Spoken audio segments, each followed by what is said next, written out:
Welcome everybody to today's Alpha SC2 Team League game, and we're here with the next play that we have. It's game number 1, we're in New Repugnancy, top right hand corner. Here we go with the Vengeance Fishing Club player, Mr. Aelith. And over in the bottom left hand corner, another Zerg, his opponent representing the Starcraft Freaks clan. Here we go with Nemilosrdni. Yeah, I'll just say Nemilosrdni. That's everything, I guess. So yeah, both players chose different openers, at least just a bit.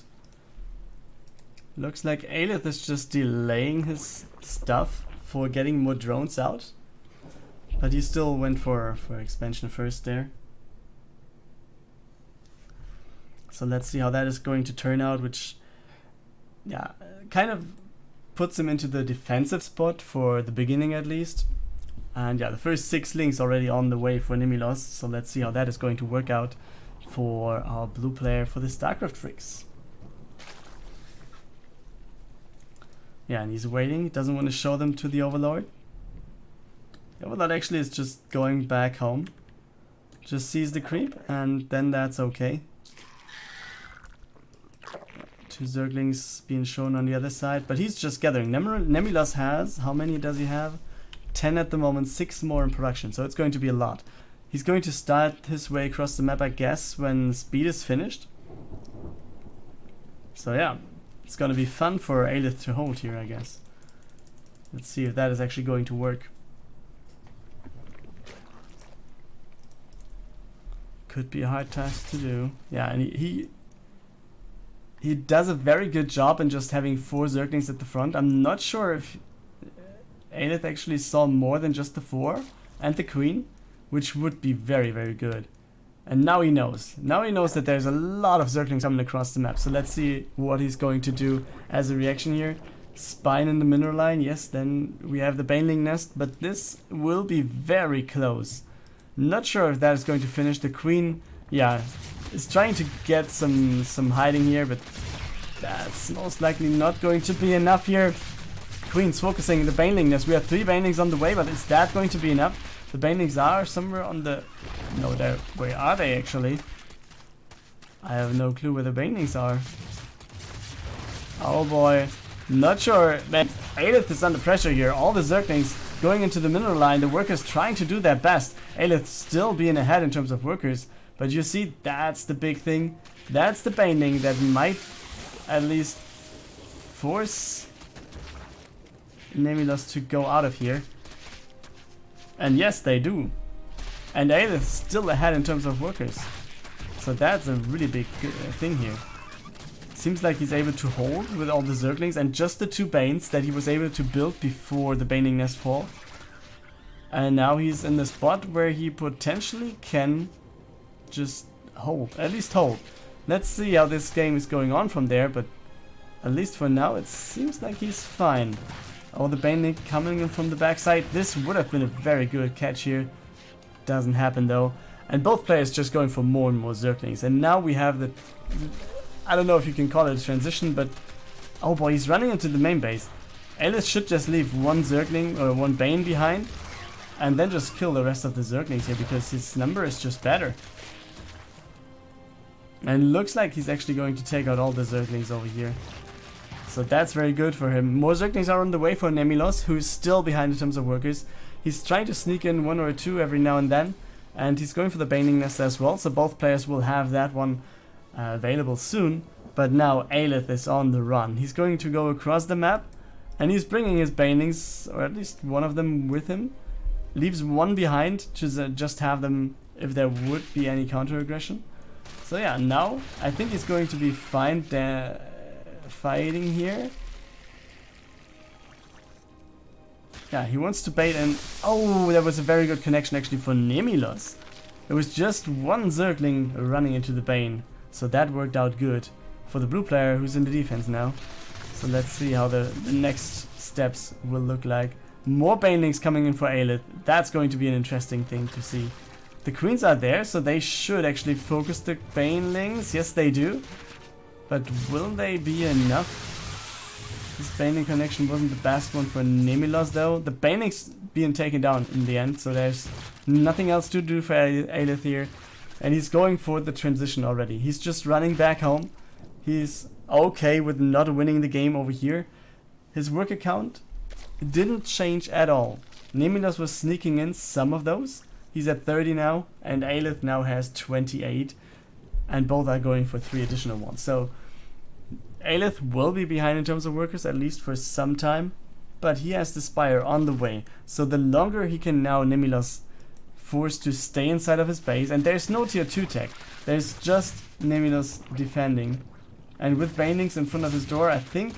Oh, nice catch here. Surround the queen. There is a transfuse, but that's not enough. Another queen going down.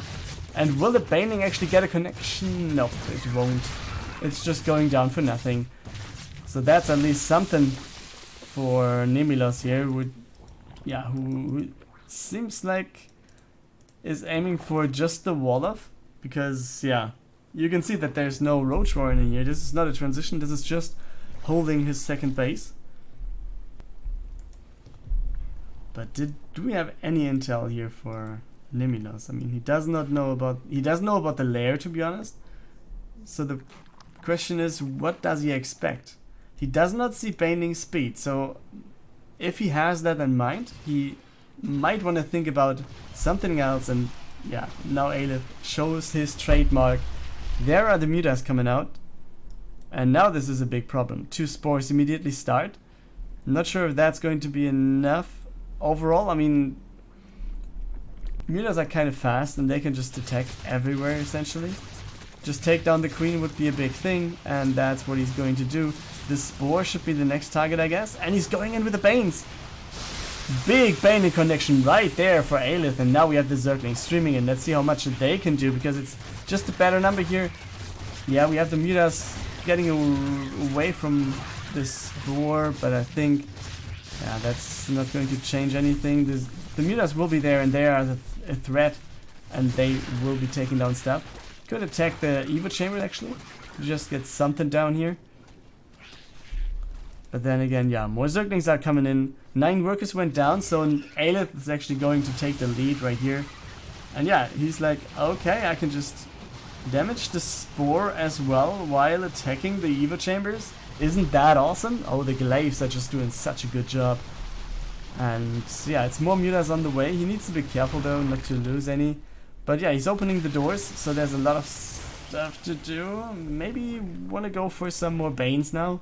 But yeah, he doesn't need to. Evo Chamber is on the way for him as well. And there's a Roach Warren coming up. But Aelith finding himself in a pretty good spot, I think. Yeah, and he's just going for the Spire because he can.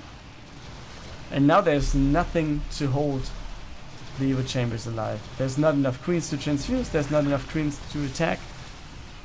And he can just go and take down the upgrades, which is going to delay Nemilos quite a bit here. Third base is started by Aelith. And yeah, still 2 Banes at home to just be safe against runbys. +1 flyer attacks also on the way. But yeah, it looks like that's actually the pretty good job here by Aelith. I think he could have attacked that way earlier, but yeah, he will be fine. Is that Hydralisk then on the way? Yes. But is that going to be enough? There are spores, and it looks like he's going to be kind of fine. But yeah, there's a lot of stuff that the Mutas can attack. Maybe they can just take out an Overlord, which would be very annoying. Take down the Baneling Nest is a good one as well, since then Zergling run-bys become a thing as well again. The Extractor obviously reducing the gas income, so that's a lot of stuff that Aelith is actually going to open up for himself here.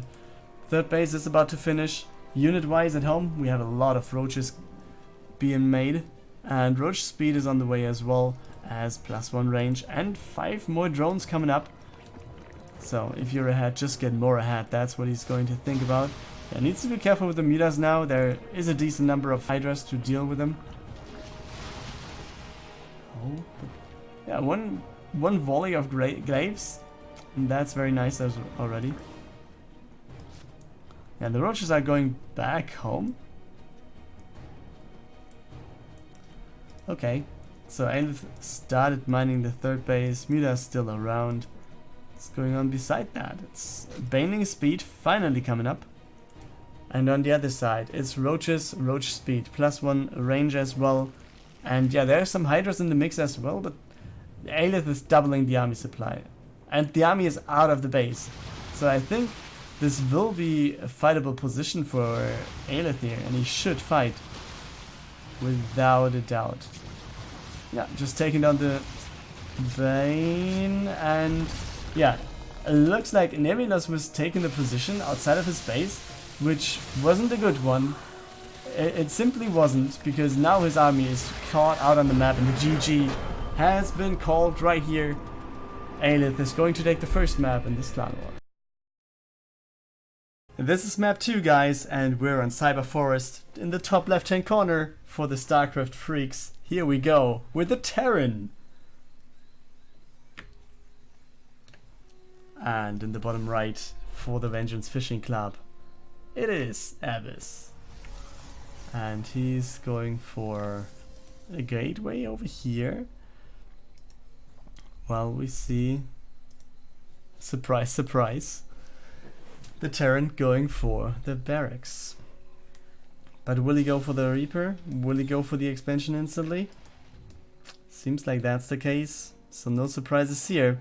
But this over there looks like we're going to see some shenanigans by Abyss. I mean, he's about 1,300 MMR behind his opponent right there. So yeah, who can blame him for trying to go for some sneaky stuff, right?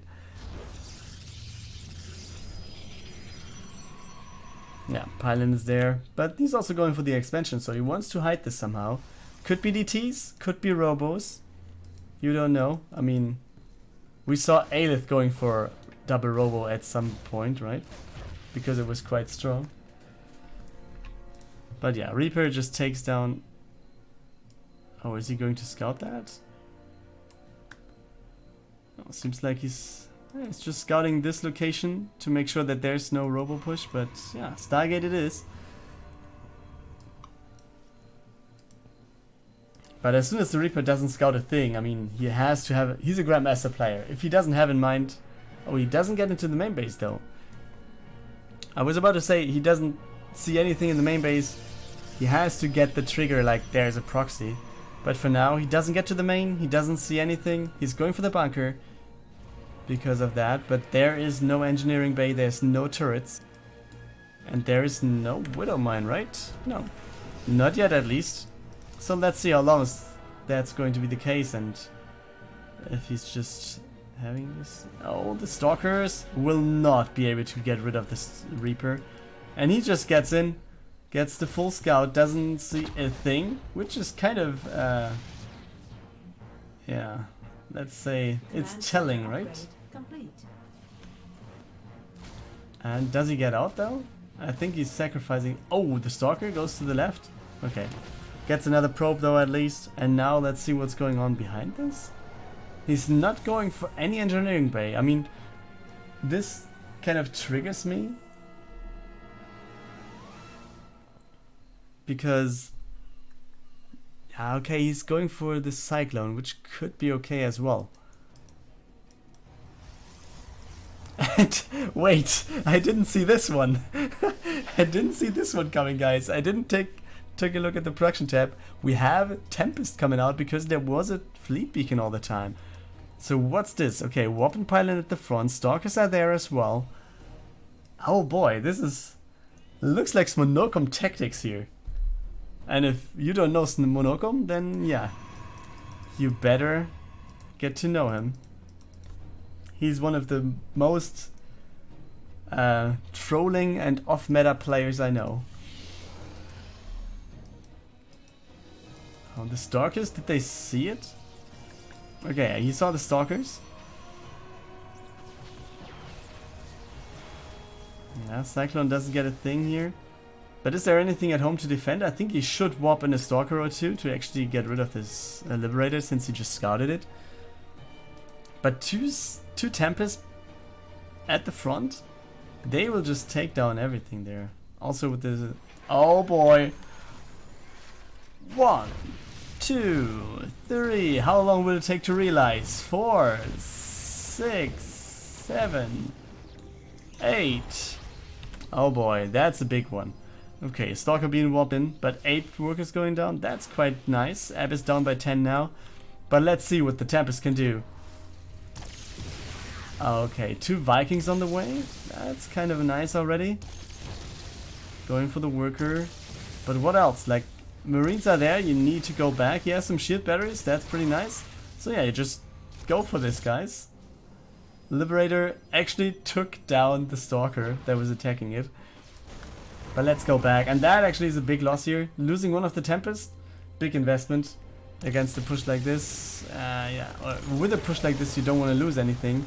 Cyclone, oh, he's moving back way too slow. I mean, he lost the second Tempest here without any need. I think, yeah, I mean, this could have worked out quite, but I think it won't. It simply won't. And that actually is, yeah, maybe an interesting move as well. Let's see what he can do with these Stalkers. Yeah, Stalkers, yeah, just try to focus anything and it's just not enough. I think the Terran has done it. Stalker surrounded. That should be it. He's taken down the shield batteries and yeah, I don't know, did he recall? Where's the Tempest? Yeah, it was recalled. But yeah, this actually is a pretty bad situation for Abyss. So, 2 base Terran, 47 workers, 41 army supply moving across the map right now against the Protoss with a proxy Stargate right here. Actually going for a proxy Twilight as well. I guess this is some sort of went behind Dark Shrine move. But yeah, that is not going to work at all. He's just going to be overwhelmed by everything here and he knows. GG by Abyss. And actually I didn't put in the score by mistake. So actually it's 1-1 right here by the Terran taking the game. Map 3 is on, guys, and it's going to be Acropolis. Bottom right hand corner for the Starcraft freaks, it is bebe. Or BB, or whatever. He's a Terran, and I have no clue about his skill set or whatever. In the top left hand corner, there's someone I know. It's from the Vengeance Fishing Club, Mr. Darroweve.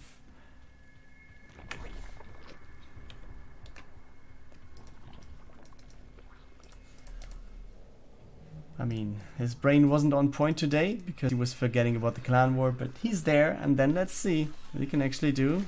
Nice reaction here. Gets some damage on top of the ASCV. And yeah, hatchery first, is it? It is, and a Reaper it is on the other side. Oh, Norway, yeah. I was thinking about Norway, but I wasn't sure about Norway or Finland. But yeah, Norway is a really, really nice country, by the way. I was living there for almost 1 year and it's awesome. Like, Oslo is one of the most incredible cities I've been in.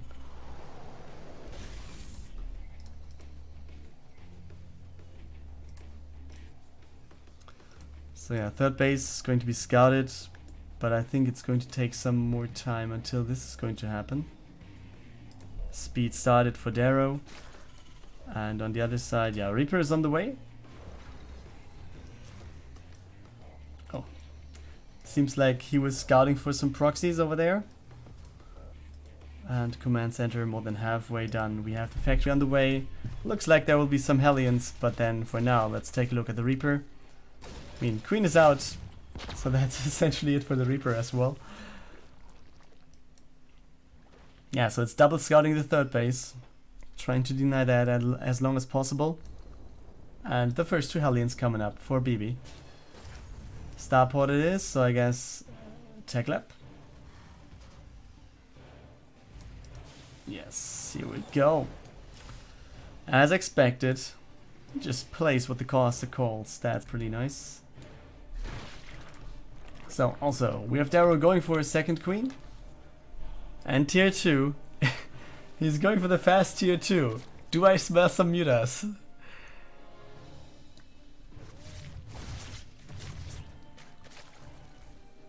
He actually is at 3 gases. Oh, what was that?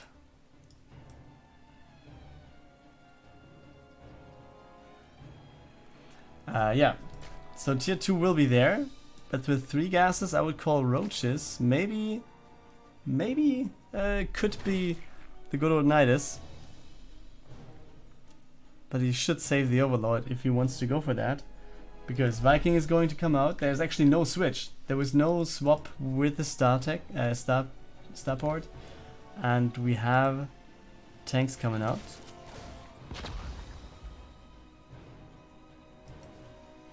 And it's a Viking, so this one will be dead sooner or later, which kind of denies anything. And yeah, I think he just wants to make his team chef proud. His team manager is like, okay, that's my boy.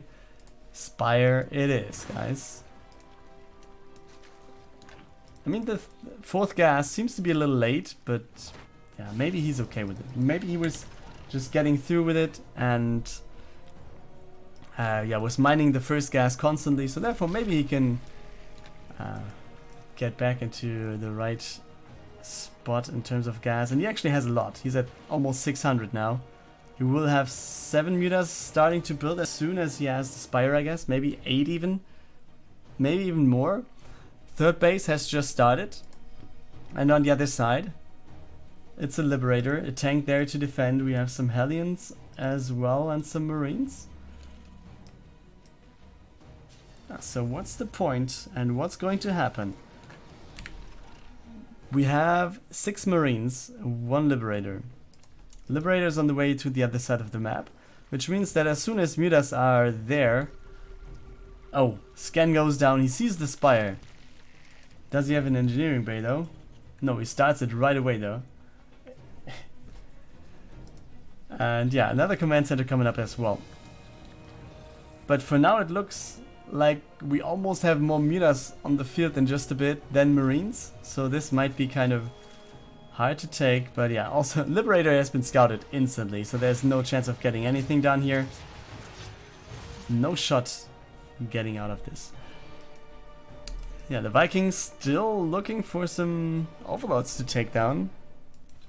Engineering base finished, turrets starting. I would expect, yeah, okay, there's one at the front of the 2nd base. Muta's going across the map. There's another turret over here. What can he do now?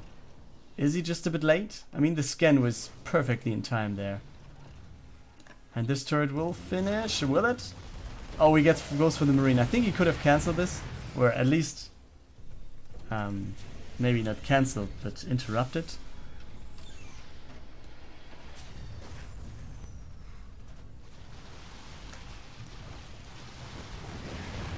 Okay. Taking the depots would be nice as well. I mean, he's not really... The Wolof is not some sort of overproduction of any depots. He just needs them to do something here. But the first Thor is out, 2nd Thor on the way. And we will have more and more Marines. More barracks coming up as well. The reactor being built at the starport, so we're going to have Medivacs as well. So Stim will be available. Nice move here, repairing the Wolof. I mean, a lot of players don't do it. They're just like, okay, I'll just leave it like that and I'll be fine. But bebe, he wants to be on point. So let's go over to the other side again, because the mutas might not really want to get anything done there. 3rd base will have 2 gases in just a bit, but oh, let's take a look at that, because he's losing some mutas. Yeah, some more mutas actually being produced as well. No 4th base yet, nor on the left hand side, neither over here. It's a lot of Banes, and we have the infestation pit finished, and now we also have the Hydralisk Den. So it's just getting up all the techs, almost all of them. No hive yet though, and now 4th base being taken on the left. Yeah, the Thors, they're so good. It's really ridiculous. Yeah, and also upgrades going up as well. Not going for the defensive ones, but just the attack upgrades. And he'll be fine.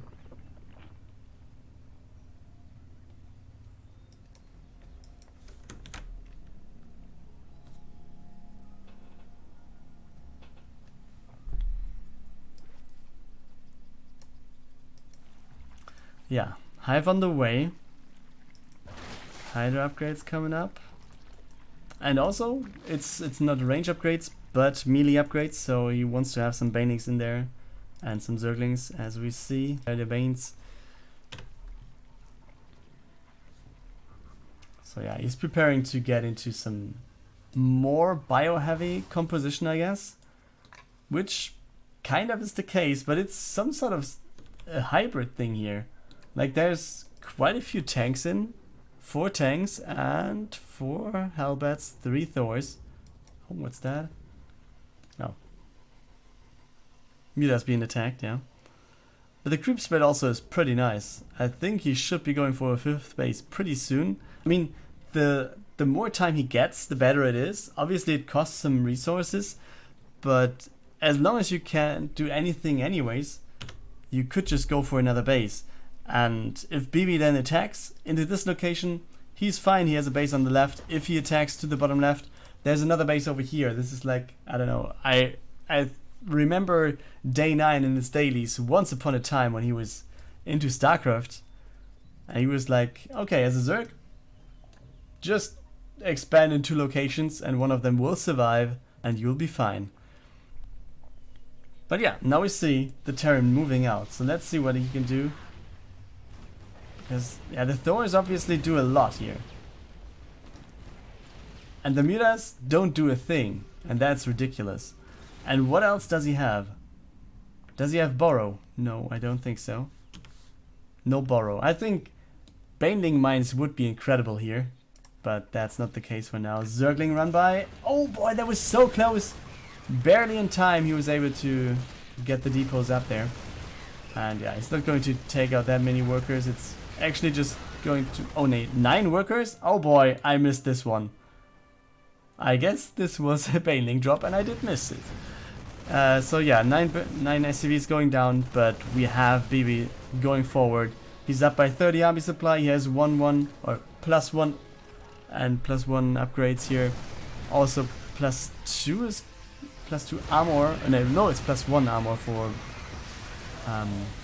the Marines will be there. But let's see what this is going to be. Oh, the Baneling's actually exploding far away from all those Marines, and I think this looks pretty good for bebe, right? With the tanks in the back, he might actually be fine. We have another Ultra, which is going down before doing anything. He was losing quite a bit in the end, though.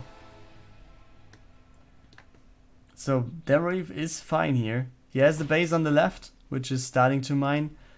And it's 4 against 3 base, which is always okay for the Zerg. Want to be ahead, but 1 base ahead even is enough most of the time. More Hydras, more Ultras, more Zerglings. And if he sees this, and he knows what's coming, I think he should just run in, because 3 tanks cannot be lifted in time. This will be a very hard thing to do.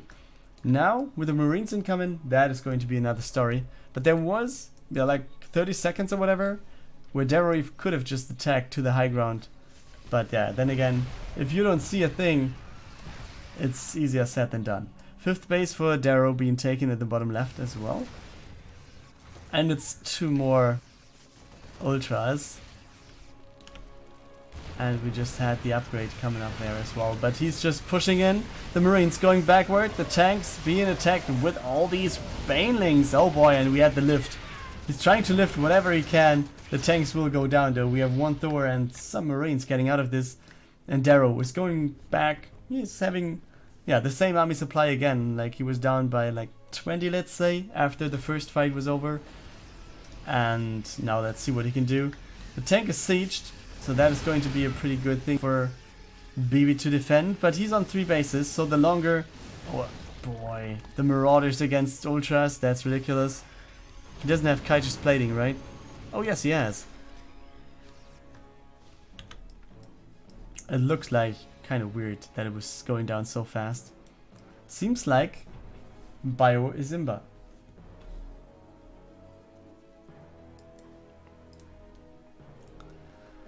Yes, 5th base is mining. The army supply still is in favor of bebe, and as long as he's defending, I think there's almost no chance for Darrow to do anything. I think maybe even the Knights to the main could be a good thing. Or bebe just moves out and Darrow is able to step into that point in time. Yeah. Abduct with taking down the Viper. And this looks like it's going to be a lot of damage. I mean, we have a counter aggression over here as well. Some sort of a drop by bebe, so it's not everything... Or Darrow is not getting any free damage here, but at least the command center goes down. He loses some workers in a trade, but it's 36-37 against 20, so he's doing quite a nice trade here, at least in terms of workers. Also in terms of bases, because taking out the third base is incredible, because that's the one you can mine from the longest time. And I'm actually kind of wondering that he's not going for another base over here instantly, because yeah, that would have been an easy call. But let's see what the Terran will actually do. Will he just push into this now? Because Darrow will just go back home and he will just try to gather some units. Let's see what he can do. The ultras connect. Actually, the one ultra is so low, but he doesn't get sniped out. I think that's a mistake, and this actually costs a lot of units for bebe. This ultra survives way too long. This should have been focused instantly, and it's still not going down. Yeah, there's the GG. GG by bebe! That rhymes, and what rhymes gives the win to Darrow. So the Vengeance Fishing Club is up 2-1. After game 3 finishing, we had bebe, the team leader of the Starcraft Freaks, announcing that the 4th player can't make it in time. So yeah, sadly, 4th game is going to be a free win, and we have the 3-1 victory for the Vengeance Fishing Club right here.